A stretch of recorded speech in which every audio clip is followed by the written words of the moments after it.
Hi friends, welcome to another Sunnyside Design tutorial. Today we want to show you how you can make a quick and easy piece of home decor for Valentine's Day. We found some really fun items to use for this at the dollar spot at Target. We are going to use some holographic confetti and wooden letters. So first we used just a scrap piece of wood we had left over from another project, cut it to size, and then gave it a couple of coats of white paint. Let that dry. You also can use a hair dryer to speed up the drying time in between coats if you want. Just make sure the heat is on medium. You don't want to bubble the paint up. Then, while the paint was drying, I made a stencil out of paper. Just cut out a heart and then taped it to the middle of the board there where I wanted it. We're going to use Mod Podge to adhere to the confetti. I lightly painted a thin coat across the entire surface of the heart inside the stencil. And then I took my first color of the confetti, the red hearts, and sprinkled them on. Then I added some pink hearts. Then I decided that wasn't quite enough, so I did some more.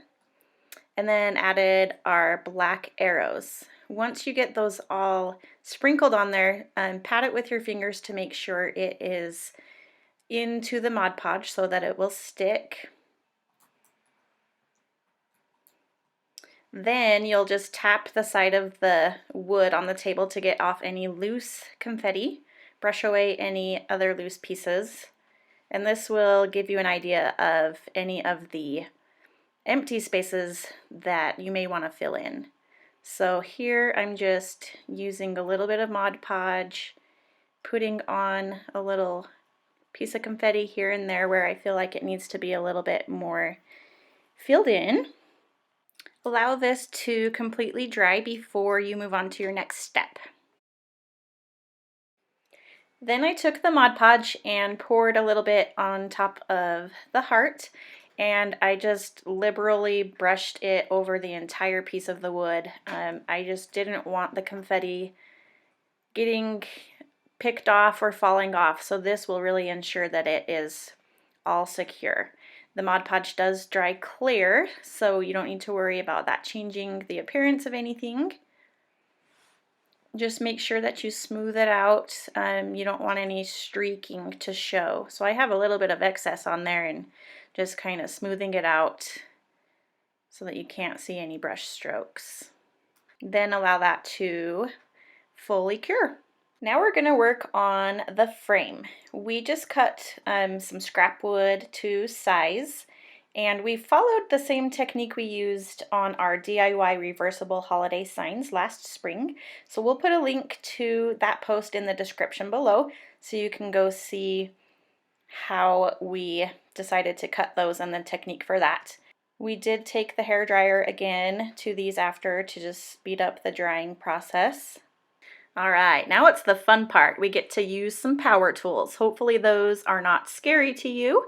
They just take a little bit of practice and then you should be comfortable using them. But we are using a pneumatic nail gun, and we applied a little bit of wood glue to the edge of the wood first, then lined it up square to the piece of wood with the heart, and then just put a nail in each of the ends.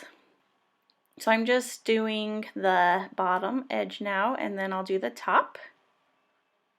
And once the nails are in there, it really should be secure. The glue does need to dry, but they shouldn't go anywhere. All right, we're to our very last step. This is coming together so quick, and it's been so fun.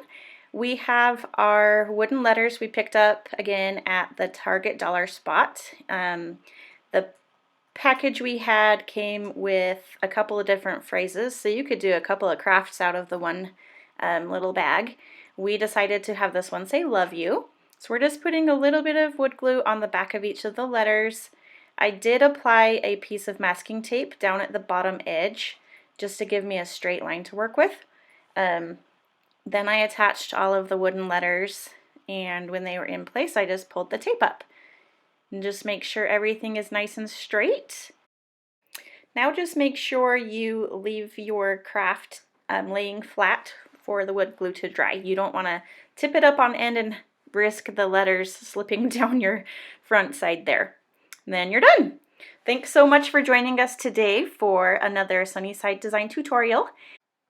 Be sure to subscribe to our channel and then tap the red bell to receive notifications. And as always, here at Sunnyside Design, we hope to bring your home to the sunny side of the street.